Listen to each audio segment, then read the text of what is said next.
ഇറാനെ ആക്രമിച്ചാൽ ഇനി അമേരിക്കൻ സൈനിക സംവിധാനത്തെയും സൈന്യത്തെയും ചങ്ങലയിൽ തളക്കുമെന്ന് റഷ്യയുടെ പ്രസിഡന്റ് വ്ളാഡിമിർ പുടിൻ. സ്വതന്ത്ര ജനാധിപത്യ സംവിധാനത്തോടെ ജീവിക്കുന്നൊരു രാജ്യമാണ് ഇറാൻ. അന്യായമായിട്ടാണ് ആ രാജ്യത്തിനെതിരെ ആക്രമണം നടത്തിയത്. ഹോർമുസ് കടലുമായിട്ട് ബന്ധപ്പെട്ട് അധികാരം പിടിച്ചെടുക്കാനുള്ള വലിയ രീതിയിലുള്ള പരിശ്രമമാണ് അമേരിക്ക നടക്കുന്നത്. അതിനാണ് സായുധ സൈനിക സംവിധാനത്തെ വ്യാപകമായ രീതിയിൽ കടൽപ്പരപ്പിൽ സ്ഥാപിക്കപ്പെട്ടത് അല്ലെങ്കിൽ പ്രതിഷ്ഠിച്ചത്. ഇതിനെല്ലാം ഉത്തരം എന്ന തരത്തിൽ ഞങ്ങൾക്കൊരു കാര്യം പറയാനുള്ളത്, ഇനി മേലിലെങ്ങാനും ഇറാന് നേരെ ആക്രമണം ഉണ്ടായിക്കഴിഞ്ഞാൽ സർവ്വവിധ സഹായം അവർക്ക് നൽകും എന്ന് മാത്രമല്ല, വേണമെങ്കിൽ തങ്ങൾ അവരോടൊപ്പം ചേരുകയും ചെയ്യും.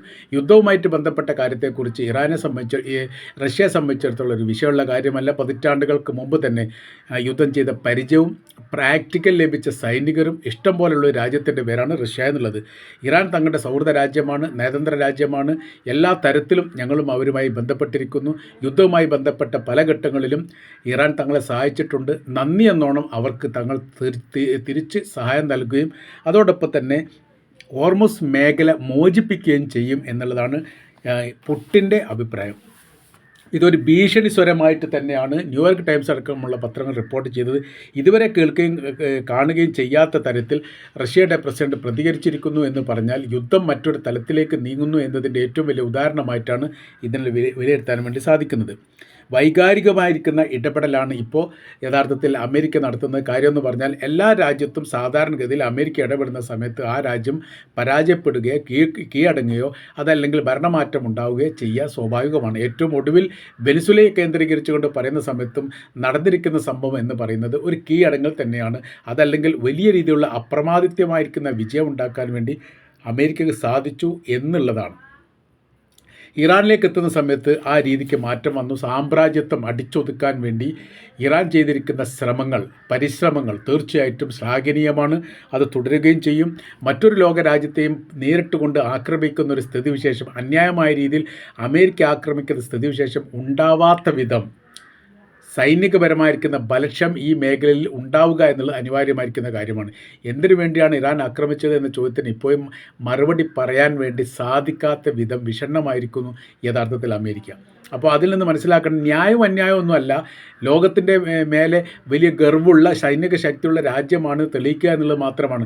അതല്ലാതെ ഇസ്രായേൽ എന്ന് പറയുന്ന രാജ്യത്തിൻ്റെ വാക്ക് മാത്രം കേട്ട് അമേരിക്കയുടെ ഇൻ്റലിജൻസിനെ പോലും തയ്യാറാക്കാതെ ഇറാനുമായിട്ട് ബന്ധപ്പെട്ട വിഷയത്തെക്കുറിച്ച് കൃത്യമായി പഠിക്കുകയോ മനസ്സിലാക്കുകയോ ചെയ്യാതെ അവരുടെ സൈനികപരമായിരിക്കുന്ന ബലത്തെക്കുറിച്ച് അറിയാത്ത രീതിയിലുള്ള ഇടപെടൽ അമേരിക്ക നടത്തിയെന്ന് പറയുന്ന സമയത്ത് തീർച്ചയായിട്ടും അവർക്ക് പറ്റിയ ഏറ്റവും വലിയ മണ്ടത്തരമാണ്. അത്തരം മണ്ടത്തരം ഉണ്ടാകുന്ന സമയത്ത് വലിയ രീതിയിൽ ആൾനാശങ്ങളും സൈനിക നാശങ്ങളും പ്രകൃതി സമ്പത്ത് നഷ്ടപ്പെടുന്നതും അടക്കം വലിയ വിഷയങ്ങളുണ്ടാകും. ഇപ്പോൾ ഈ ഹോർമുസ് കടലുമായിട്ട് ബന്ധപ്പെട്ട് ഒരു അമേരിക്കക്ക് മാത്രമാണോ ബുദ്ധിമുട്ട്? അല്ല, ലോകത്തുള്ള എല്ലാ രാജ്യങ്ങളും അതിൻ്റെ ബുദ്ധിമുട്ട് അനുഭവിക്കുന്നു. ഇപ്പോൾ പെട്രോളിയത്തിൻ്റെ വിലകൾ കൂടുന്നു. പല രാജ്യത്തും ഒരുപാട് ഇരട്ടിയോളം കൂടിയ രാജ്യങ്ങൾ പോലും ഉണ്ട് എന്നുള്ളതാണ്. അപ്പോൾ കൃത്യമായ രീതിയിലുള്ള സഞ്ചാരപാത തടസ്സപ്പെടുത്തുന്ന രീതിയിലുള്ള പ്രവർത്തികൾ അമേരിക്ക ചെയ്യുന്നു എന്ന് പറയുന്ന സമയത്ത് അത് നോക്കി നിൽക്കാനൊന്നും സാധിക്കുകയില്ല. ലോകരാജ്യങ്ങൾ എന്ത് നടക്കുന്നു എന്ന് ഇനി അമേരിക്ക തീരുമാനിക്കുക എന്നുള്ള സ്ഥിതിക്ക് ഈ അവസാനമായിരിക്കുന്നു. ആ കാലഘട്ടം അവസാനിച്ചിരിക്കുന്നു. ഇനി അത്തരം പ്രവർത്തികൾ ഉണ്ടാവില്ല. ഒരു മൂന്നാം ലോക രാജ്യത്തിലൊക്കെ ഇടപെടുന്ന സമയത്ത് ആ രാജ്യം എങ്ങനെ ചലിക്കണം, എങ്ങനെ നീങ്ങണം, ആരാണ് ഭരണാധികാരികളാവേണ്ടത് എന്ന തരത്തിലുള്ള അഭിപ്രായങ്ങളൊക്കെയാണ് പറയുന്നത്. മറ്റൊരു സ്വതന്ത്ര ജനാധിപത്യ രാജ്യത്തിൻ്റെ സ്വതന്ത്ര രാഷ്ട്രത്തിൻ്റെ ഭരണ സംവിധാനത്തിൽ പോലും അഭിപ്രായം പെടുന്ന ഏറ്റവും മോശപ്പെട്ട രീതിയിലേക്ക് തരം താന്നിരിക്കുന്നു അമേരിക്ക. ഇനി അത് സമ്മതിക്കാൻ വേണ്ടി പറ്റില്ല. വെനിസുലയിൽ എന്താ പറഞ്ഞത്? വെനിസുലയുടെ പ്രസിഡന്റ് മാറണം, പ്രതിപക്ഷമാവണം പ്രസിഡന്റ് ആവേണ്ടത്. അത് ഞങ്ങളാണ് തീരുമാനിക്കുക. ആ രാജ്യത്തിൻ്റെ സമ്പത്തുമായിട്ട് ബന്ധപ്പെട്ട പെട്രോളിയമായിട്ട് ബന്ധപ്പെട്ട കാര്യത്തിൻ്റെ കൺട്രോൾ അമേരിക്കയിലേക്ക് കിട്ടണം. ഇതൊക്കെ എന്ത് ന്യായമാണ്? ഇത് പോക്കിരിത്തരമാണ്. ഇത്തരം പ്രവർത്തനങ്ങൾ ഒരു രാജ്യത്തിന് നേരെ നടത്തുക എന്ന് പറഞ്ഞാൽ അവിടെ ഒരു രാജ്യം മാത്രമല്ല, ഒരു ഭരണകൂടം മാത്രമല്ല, ലക്ഷക്കണക്കിന് ജനാവലിയുള്ള, അതിൻ്റെ സംവിധാനങ്ങളുള്ള, അതിൻ്റെ ബൃഹത്തമായിരിക്കുന്ന പൈതൃകമുള്ള ഒരു രാജ്യത്തെ കടന്നാക്രമിച്ചുകൊണ്ട് സർവനാശം വിതക്കുന്ന രീതിയിലുള്ള പ്രവൃത്തിയാണ് അമേരിക്ക ചെയ്യുന്നത് എന്നുള്ളത് കൃത്യമാണ്. അതുകൊണ്ട് അത്തരം പ്രവൃത്തിയെ സംബന്ധിച്ചിടത്തോളം തീർച്ചയായിട്ടും അത് തടയപ്പെടേണ്ടതാണ്.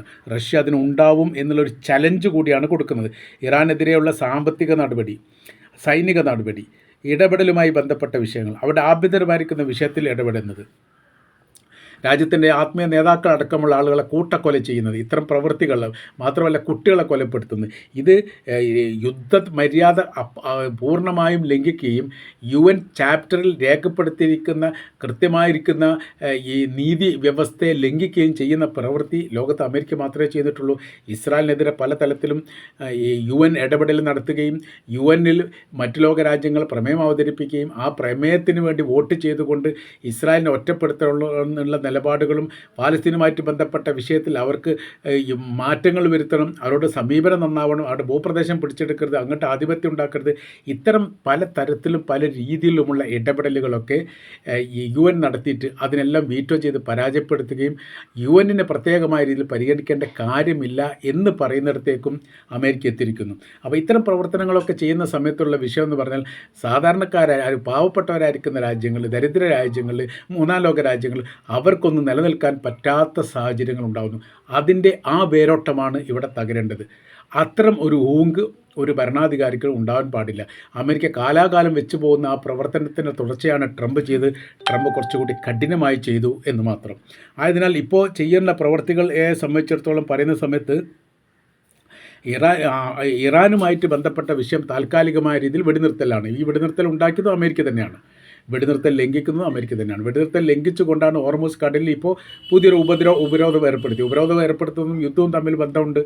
ഉപരോധം ഏർപ്പെടുത്തുന്നതും വെടിനിർത്തലുമായിട്ട് ബന്ധമുണ്ട്. അപ്പോൾ ചിലത് അംഗീകരിക്കുക, ചിലത് അംഗീകരിക്കാതിരിക്കുക, അത്തരം പ്രവർത്തന കാര്യങ്ങളൊന്നും ഉചിതമല്ല. അതൊന്നും ഈ ലോകാടിസ്ഥാനത്തിൽ നോക്കുന്ന സമയത്ത് വലിയൊരു തെറ്റായ പ്രവൃത്തിയായിട്ട് അവസാനിക്കും. വെനിസ്വേല കഴിഞ്ഞതിന് ശേഷം ഇറാൻ കഴിഞ്ഞതിന് ശേഷം ക്യൂബ, ഇതെന്താണ് ഇവർ പറയുന്നത് എന്നുള്ളത് അവർക്ക് തന്നെ അറിയുന്നതല്ല. എല്ലാ രാജ്യങ്ങളെയും കീഴടക്കണം, അട്ടിമറിക്കണം, പ്രശ്നങ്ങൾ ഉണ്ടാക്കണം എന്ന് പറയുന്ന സമയത്ത് അതിനൊരു ബ്ലോക്ക് ഇടൽ അനിവാര്യമാണ്. തീർച്ചയായിട്ടും റഷ്യ അതിന് നേതൃത്വം നൽകും എന്ന് തന്നെയാണ് പുടിൻ പറഞ്ഞത്. കാര്യം ഉക്രൈനുമായിട്ട് ബന്ധപ്പെട്ട വിഷയത്തിൽ ഏറ്റവും കൂടുതൽ പ്രയാസം റഷ്യക്ക് ഉണ്ടാക്കിയത് അമേരിക്കയാണ് അവർക്ക് സായുധമായിരിക്കുന്ന സഹായങ്ങൾ നൽകുന്നത്, സാമ്പത്തിക സഹായം നൽകുന്നത്, ആയുധങ്ങൾ നൽകുന്നത്, പ്രോത്സാഹിപ്പിക്കുന്നത്. അതായത് റഷ്യക്കെതിരെയുള്ള യുദ്ധത്തെ പ്രോത്സാഹിപ്പിക്കുക എന്ന് പറഞ്ഞാൽ ഈ യൂറോപ്യൻ രാജ്യങ്ങളെ ഭാവിയിൽ ആക്രമിക്കാൻ പോകും റഷ്യ, അതിനാൽ ചേർന്ന് നിൽക്കണം എന്ന് ഭയപ്പെടുത്തിക്കൊണ്ട് പോലും യഥാർത്ഥത്തിൽ ഉക്രൈന് വേണ്ടിയിട്ട് സഹായം നൽകുന്നുണ്ട്. ഇത്തരം സഹായങ്ങളും ഇത്തരം പ്രവർത്തനങ്ങളുമാണ് വലിയ രീതിയിലുള്ള നാശങ്ങളും അപകടത്തിലേക്കും എത്തിക്കുക എന്ന കാര്യത്തിൽ സംശയമൊന്നുമില്ല. ആയതിനാൽ ഇപ്പോൾ ചെയ്യാനുള്ള കാര്യത്തിൽ വളരെ കൃത്യതയാണ്. ചൈനയുടെ രാഷ്ട്രീയമായിരിക്കുന്ന വിഷയങ്ങളിൽ, അവരുടെ ആഭ്യന്തരമായിരിക്കുന്ന വിഷയങ്ങളിലൊക്കെ പല ഘട്ടങ്ങളിലും അമേരിക്ക ഇടപെടാറുണ്ട്.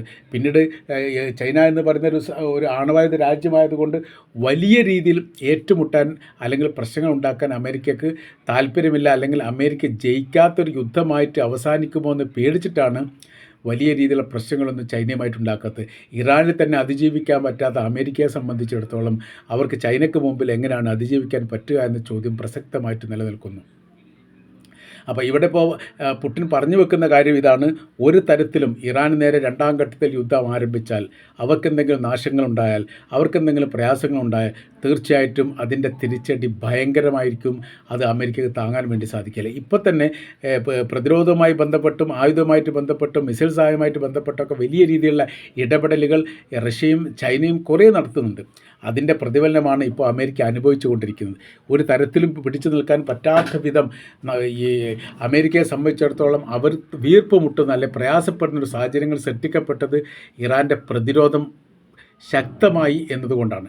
അപ്പോൾ ഇപ്പോഴും ഇറാൻ പറഞ്ഞുകൊണ്ടിരിക്കുന്നത് ഞങ്ങൾ യുദ്ധത്തിന് തയ്യാറാണ്, ഞങ്ങൾക്ക് വെടിനിർത്തൽ ആവശ്യം, യുദ്ധം ചെയ്യലാണ് ആവശ്യം, അതിന് മുന്നോട്ട് വരൂ എന്ന് വെല്ലുവിളിക്കണമെങ്കിൽ അവരുടെ കൈവശത്തിലുള്ള ആയുധങ്ങളുടെയും ശക്തിയെക്കുറിച്ചും നമ്മൾ ബോധവാന്മാരാവേണ്ടതുണ്ട്.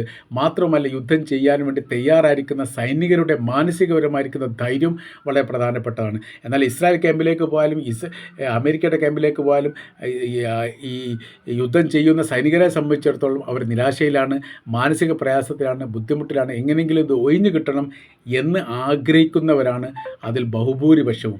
ഒരു ഭാഗത്ത് മാനസികമായിരിക്കുന്ന ധൈര്യമുള്ള വിശ്വാസപരമായ രീതിയിൽ വിട്ടുവീഴ്ച മനോഭാവമില്ലാത്ത വിഭാഗവും മറ്റൊരു ഭാഗത്ത് യുദ്ധം ചെയ്യാൻ ഭയമുള്ള വിഭാഗവും തമ്മിലാണ് ഏറ്റുമുട്ടുന്നത്. അതുകൊണ്ട് ഒരു കാര്യം കൃത്യമാണ്, അത് ആവർത്തിച്ച് പറഞ്ഞു: ഇറാന് നേരെ ഇനിയൊരു ആക്രമണം അമേരിക്കയുടെ ഭാഗത്തുണ്ടായാൽ ശക്തമായിരിക്കും തിരിച്ചടി റഷ്യ കൂടി ചേർന്ന് നൽകും എന്ന കാര്യത്തിൽ യാതൊരു സംശയവുമില്ല എന്ന് ചുരുക്കം.